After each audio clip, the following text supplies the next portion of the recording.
Брати и сестри, вие сте чували много пъти.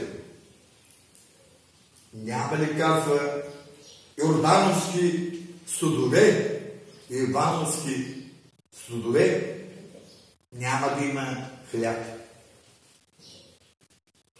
И продължава с даващи хора. Петровски, павловски пекове, горщини, жени. Защо, бе, брат и сестри? Вие си вярващи хора.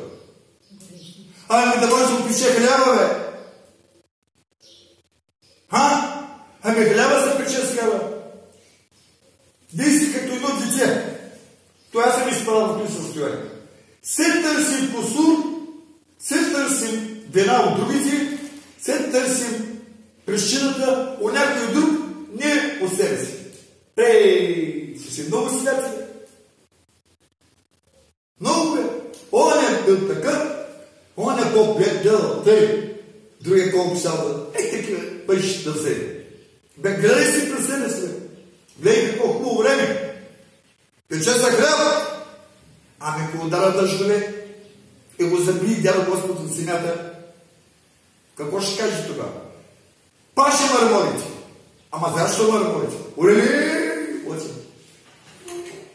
Преди 28 години трябваше да пътувам, како Мариите, за Русе.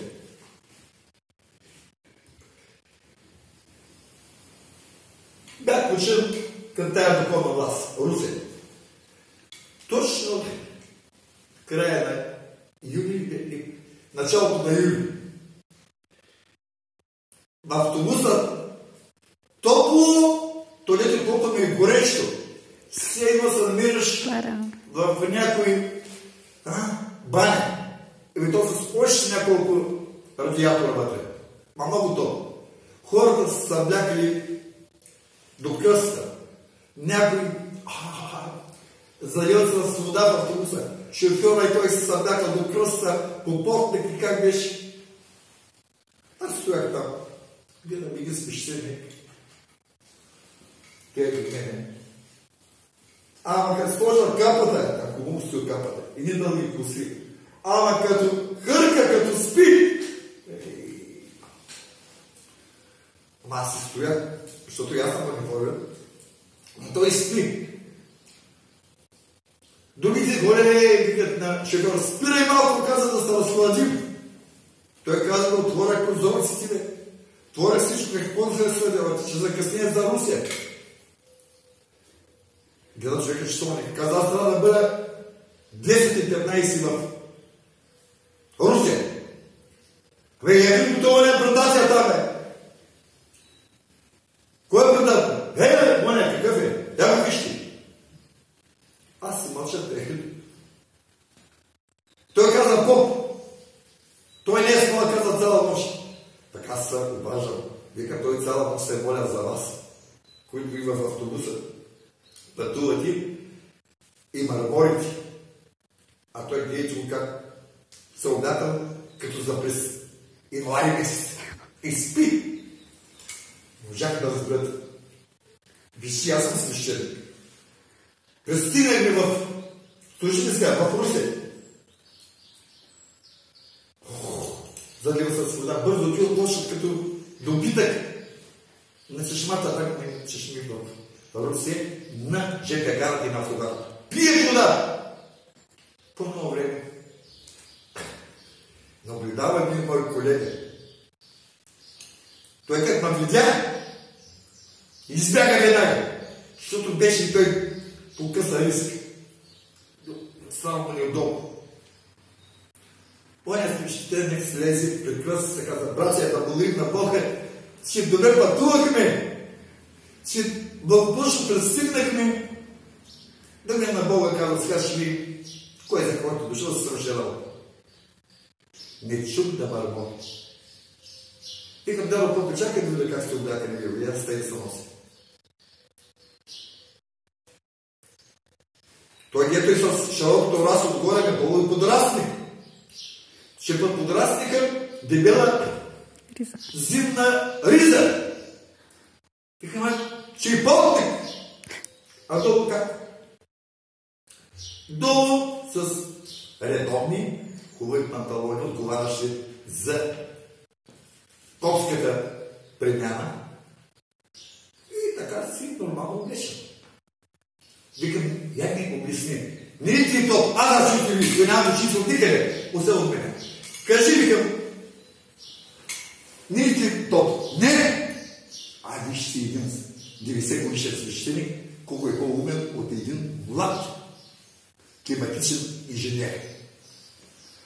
Казах Павлини, каза моето момче, ти къде си свещеник? Няма значение. Овцете каза и да ги изтрежеш, и да ми изтрежеш, те казаха се съберат най-големия топлик. Не ходят по дърво. На слънцето се излагат 100-200 овце. И като се съберат помежду си, вълната се явява. Какво се явява? Изолатор. Не допуска, како Мария, да отиди топлината до сърцето. Да.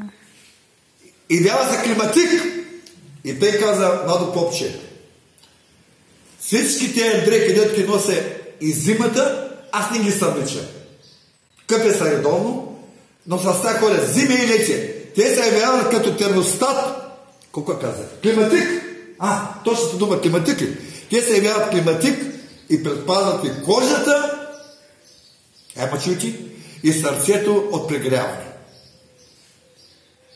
Ето ви животните, овцете. Не са остригани. В най-големия топлик, като съберат, създават се въздушна, хладна възгладница. А ние като събличем отидем на лошем автобуса, като събличем, че ни е толкова, че като нахвани и бронхите, че като се опънем на морето и там като нахвани силно лъчи, че като изгорим, че малко някой ги фащало какво заболяване по кощите. Аз да приключа проповедта. Такава силна вяра са имали първоклонните апостол Петър и Павел. Такава силна вяра са имали. Че тя се... тук председателите да си да. Такава силна вяра, че тя се явява като изолация от страховете, от заплашванията, от подигравките, от преследванията на римските жестоко началници. Нищо не ги е плашало от тях. Защото те са разбрали на кого служат. Те са разбрали. В кого са повярвали. Те са разбрали кого са последвали. Както и вие днешни ден. Кой от Варна, кой от Пловдив, кой от Разград, дойдохте в Божия град. На 24 бяхме в Мътница. Вярващи хора от 20 града на България имаше в Мътница. Служи има свещеника. Много. И аз побях на хвира така. То не е всички птици трябва да водят. Той един води само. Той ги само го следва. Или то. Добре ще сте прилетяли. Чухте проповедта за един апостол и за другия, който слуша апостола, там се казва достатъчно. Той е страдал апостол, страдал повече от всички апостоли. Той беше разказано, беше прочетено в днешния апостол. Какво да говорим и за двамата? Вечният град на света, кой е? Край! Къде е построена най-голямата църква? Апостол Сан Петрос. Рим!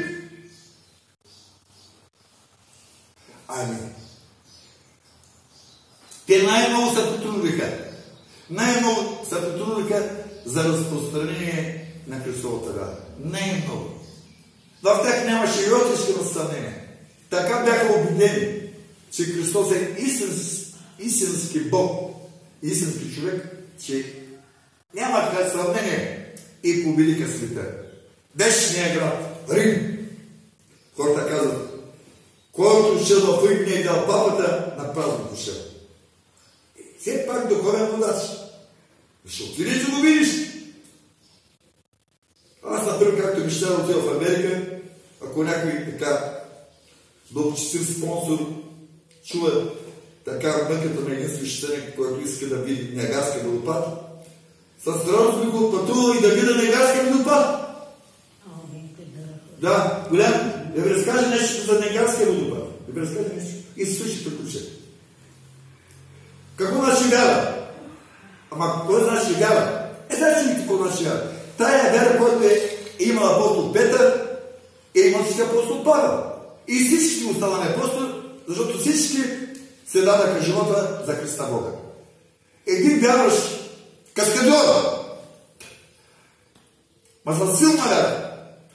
И се казва католик ли е, православен ли, протестантен. Прекарал, както знаете, едно въже. Цирково въже. То няма го. Ама е здраво. От единия бряг на Ниагара до другия. И минал по въжето. Минал по въжето, отивани и навършени и се въртял, скачал и не падал. Всички викали. Велик ангел слезе от небето. Голяма вяра има в този младеж. Казвам, драги зрители, вярвате, че мога да мина с една количка. Има такава количка, с много колеломезна. По въжето. И къде бяла ни, ама един като обяснял тъй. Тоест някой път, като проповядам малко така, изпадам в емоции. Se казва върсток емоционална криза. Спадам в емоции. И един викал, вярва ми. След това каза, вярвате, че мога с тая количка да прекарам една торба цемент по въжето.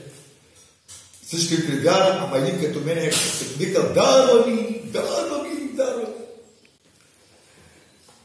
А вярвате ли се казва, че аз мога да прекарвам тая количка и жив човек. Вярваме. И всички викали, вярваме, а он е, тъй както аз проповядам някой път, викал, вярва ми. А господине, той ред, заповядайте. Той хукно ми избяга. Да. Той и наша вяра. Толкова вярвал. Ако дойдат някои страни, от по-днешните страни, и кажеш, поутръмява. Не само да го слушаш този свещеник, той се е повъркал. Няма да бъде свещена църква. До тук. Какво ще направи? Бог да ни на помощ, да не стигаме до този изпитателен момент. Боже да го тръгнем с. Амин.